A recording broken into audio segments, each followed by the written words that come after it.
టీవీ29 news కి స్వాగతం. ముందుగా ముఖ్యాంశాలు. బుద్ధిని ఇచ్చింది భారత్, యుద్ధం కాదని గర్వంగా చెప్పగలం నరేంద్ర మోదీ. ఏపీలో ఎర్రచందనం దొంగలను వదిలిపెట్టేది లేదు కేంద్ర మంత్రి బండి సంజయ్. విశాఖ స్టీల్ ప్లాంట్ ప్రైవేటీకరణ చేసే ఉద్దేశం లేదు కేంద్ర మంత్రి కుమారస్వామి.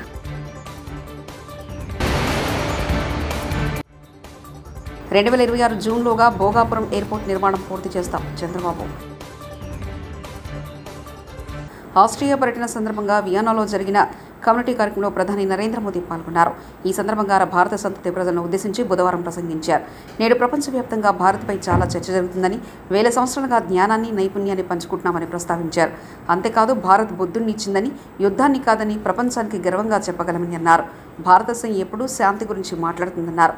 21వ శతాబ్దపు ప్రపంచంలో కూడా భారతదేశం తన పాత్రను బలోపేతం చేసుకుంటుందని, ఈరోజు ప్రపంచం భారతదేశాన్ని ప్రపంచ సోదరునిగా చూస్తుందని మోదీ అభిప్రాయపడ్డారు.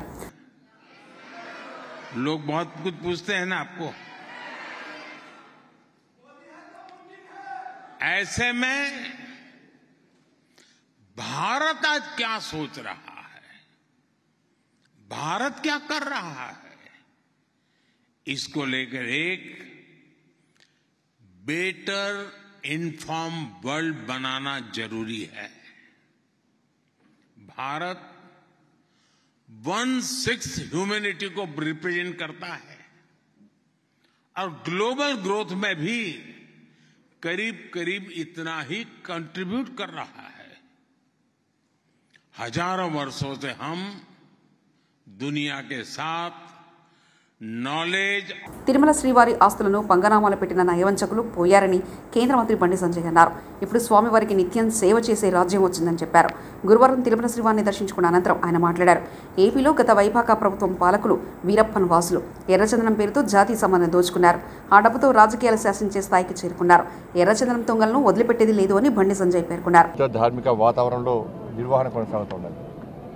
మనం మొన్నటి వరకు చూసినాం. మనం దేవుణ్ణి నమ్మని వాళ్ళు, ధర్మం గురించి ఆలోచించని వారు, పేరుకు నామాలు పెట్టి స్వామివారి ఆస్తులకు పంగనామాలు పెట్టేటువంటి ఆ నయవంచకులు పోయి నిత్యం వెంకటేశ్వర నామస్మరణతో ఆ స్వామివారికి సేవ చేసేటువంటి సేవకుల రాజ్యం వచ్చింది. వాళ్ళు ఇవాళ రాజకీయ నిరుద్యోగులకు పునరావాస కేంద్రంగా పదవుల కోసం ఇన్ని రోజులుగా ఈ టీటీడీని వాడుకునే ప్రయత్నం చాలామంది చేసింది. మేము ఎవరు కూడా ఏ మతానికి వ్యతిరేకం కాదు, ఏ వ్యక్తులకు వ్యతిరేకం కాదు, ఏ మతానికి కించపరిచే వ్యక్తులం కాదు. కానీ హిందూ ధర్మానికి వ్యతిరేకంగా హిందువులు ఆరాధ్య దైవంగా భావించినటువంటి ఈ పవిత్రమైన ప్రాంతాన్ని అపవిత్రం చేయడానికి, వారి ఆస్తిపాస్తులు పెంచుకోవడానికి, శ్రీవారి ఆస్తులను కొల్లదోయడానికి ఇతర మతస్థులకు అధికారం అప్పచెప్పడం వలన ఎలాంటి అనర్థాలు జరిగినో మనందరికీ తెలిసిందే. అందుకే రెండు కొండలవాడ గోవింద గోవింద అనేటువంటి వ్యక్తులు వేరు. ఆ అరాచక నయవంచక పాలన పీడ విరగడైంది. వాళ్ళు ఏడుకొండలవాడ వెంకటరమణ గోవింద గోవింద అనేటువంటి సేవకులు ఎవరు వచ్చారు. వాళ్ళు ఏం చేసారు? వాళ్ళు ఇన్ని రోజులుగా స్వామివారికి సేవ చేయడం ముఖ్యం కాదు వాళ్ళకి. నేను నిన్న వచ్చిన సాయంత్రం, నిన్నటి నుంచి వస్తుంటే ఇక్కడ సిబ్బంది కానీ అనేక మంది భక్తులు కానీ ఇక్కడ గత పాలకులు, గత కమిటీ నిర్వాహకులు చేసినటువంటి నిర్వాహకం గురించి చెప్తా ఉన్నారు. వాళ్ళ స్వామివారి ఆస్తిని, జాతీయ సంపదను కొల్లగొట్టే ప్రయత్నం చేశారు. వాళ్ళ ఎర్రచందనం వీళ్ళంతా వీరప్పన్ వారసులు. అంతా కూడా వీరప్పన్ వారసుల చేతిలో మొన్నటి వరకు కూడా టీటీడీ ఉండే. స్వామివారి పవర్ ఎంతో తెలుసు, స్వామివారి శక్తి ఎంతో తెలుసు. సరే, సంవత్సరాలు వాళ్ళు ఆడిందే ఆట, పాడిందే పాట కావచ్చు. ఇవాళ ఏమైంది పరిస్థితి? స్వామివారి జోలు పోతే ఏమైంది పరిస్థితి? కాబట్టి ఎర్రచందనం పేరుతోని దొంగదందా చేస్తూ వేల కోట్ల రూపాయల స్వామివారి ఆస్తిని జాతీయ విశాఖ స్టీల్ ప్లాంట్ దేశ ఆర్థిక అభివృద్ధికి సహాయపడుతుందని కేంద్ర పరిశ్రమలు, ఉక్కు శాఖ మంత్రి కుమారస్వామి అన్నారు. విశాఖ పర్యటనకు వచ్చిన ఆయన గురువారం స్టీల్ ప్లాంట్ను పరిశీలించారు. అనంతరం ఆయన మాట్లాడారు. విశాఖ స్టీల్ ప్లాంట్పై అనేక మంది ఆధారపడి ఉన్నారన్నారు. దీన్ని రక్షించడం తమ బాధ్యత అని తెలిపారు. ప్లాంట్ మూతపడుతుంటే ఆందోళన వద్దన్నారు. ప్రధాని నరేంద్ర మోదీ ఆశీస్సులతో 100% సామర్థ్యంతో ఉత్పత్తి జరుగుతుందని తెలిపారు. Vishnu Raju MLA and Srinivas Raju. Everybody visit sale director also. We all visited the plant. Even today also we have discussed several issues. They have given several advices. Day before yesterday while I am coming here, I had a meeting with our bankers also. Ultimately we are going to take some decision with the higher authority. Thank you. Sir, employees demanded the immediate withdrawal of the privatization of the steel plant. Pardon? Employees demanded that immediately implemented withdrawal of the steel plant privatization. No, who told we are going to privatize? Why I came here?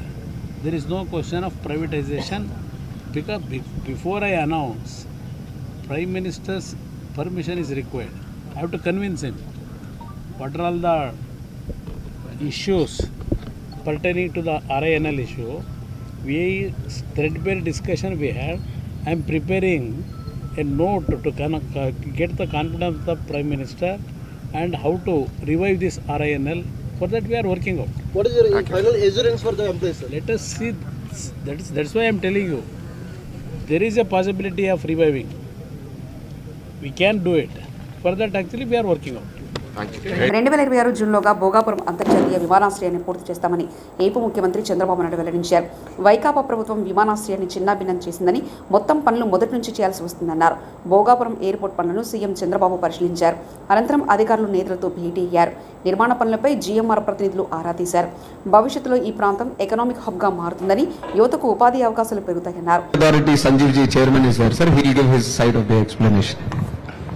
You are too commercial.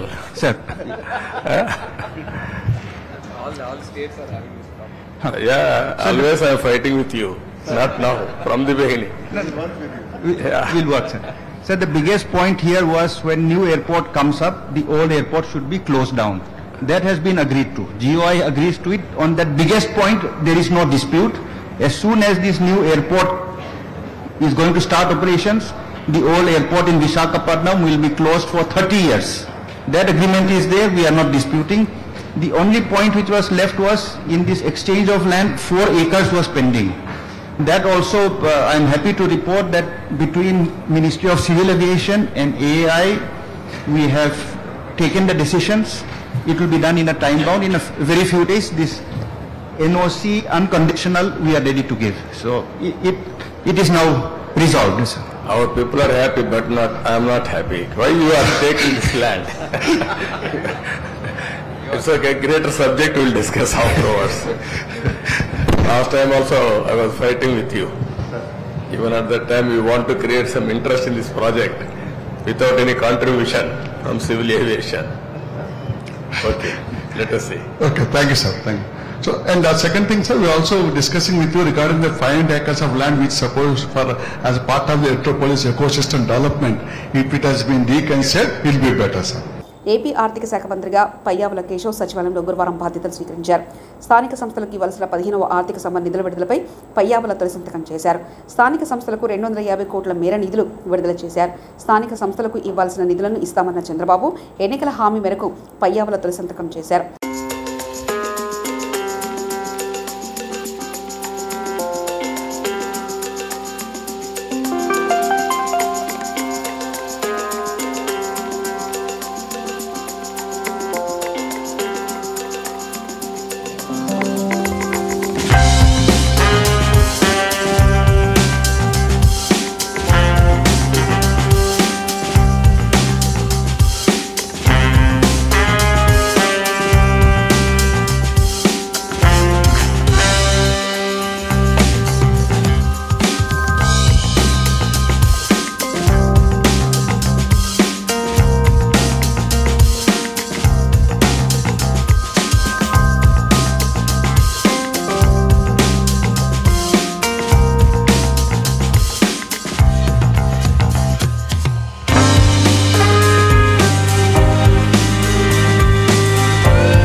Ration బియ్యం అక్రమ తరలింపులో 5 ఐపీఎస్ల పాత్ర ఉందని AP పౌర సరఫరాల శాఖ మంత్రి నాదెండ్ల మనోహర్ సంచలన వ్యాఖ్యలు చేశారు. కాకినాడలో 43,249 మెట్రిక్ టన్నుల రేషన్ బియ్యం సీజ్ చేశామని తెలిపారు. పేదలకు అందాల్సిన బియ్యాన్ని పక్కదోవ పట్టించే వారిపై చర్యలు తప్పవని హెచ్చరించారు. రైతులకు ఇవ్వాల్సిన 600 కోట్లు త్వరలో చెల్లిస్తామన్నారు. ధరల స్థిరీకరణపై రిటైల్ వర్తకులతో మంత్రి సమీక్షించారు.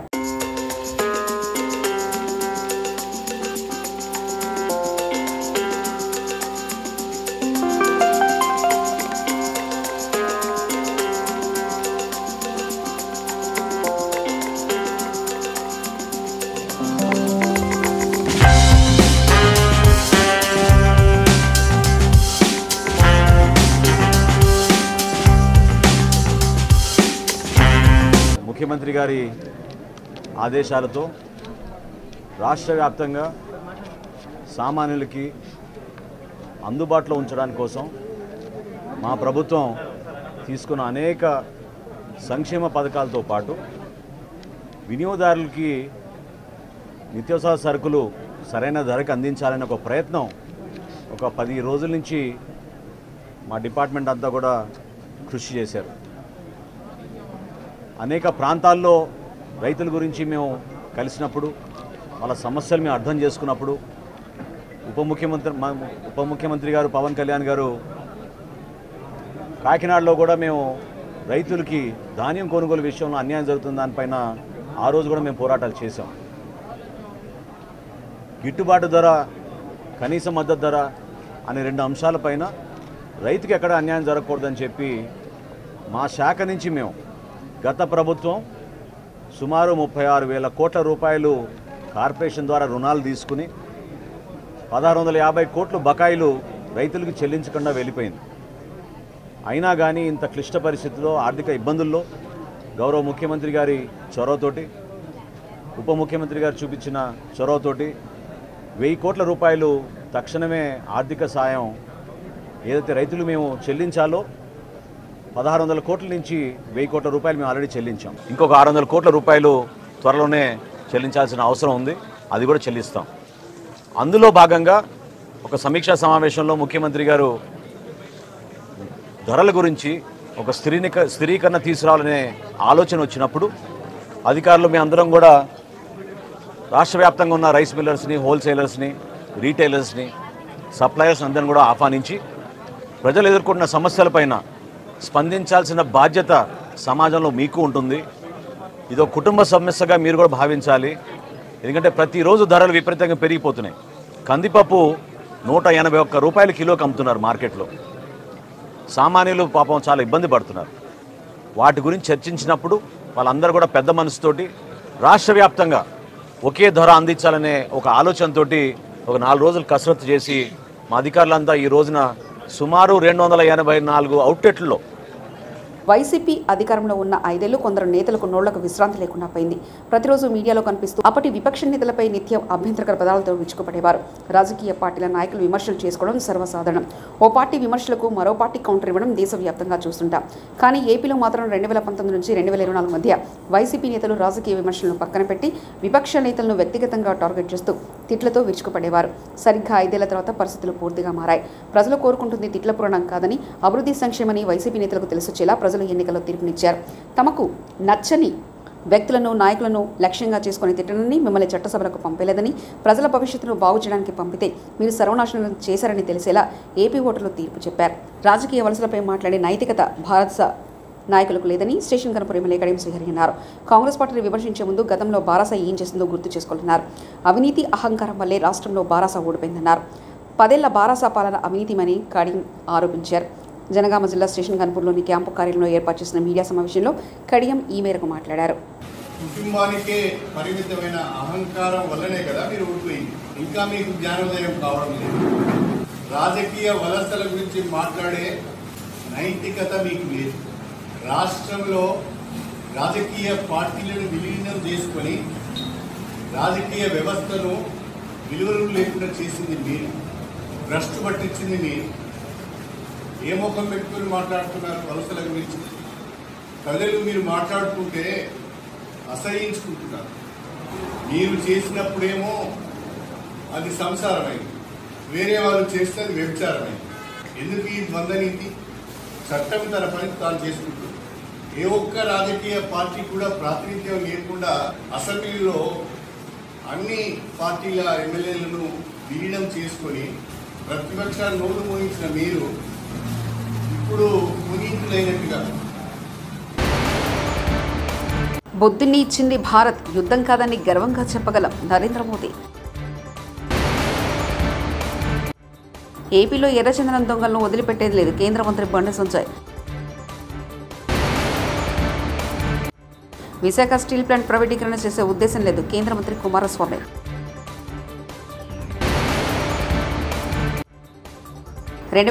జూన్లోగా భోగాపురం ఎయిర్పోర్ట్ నిర్మాణం పూర్తి చేస్తాం చంద్రబాబు. T29 న్యూస్ ఇంతటితో సమాప్తం. చూస్తూనే ఉండండి T29 న్యూస్.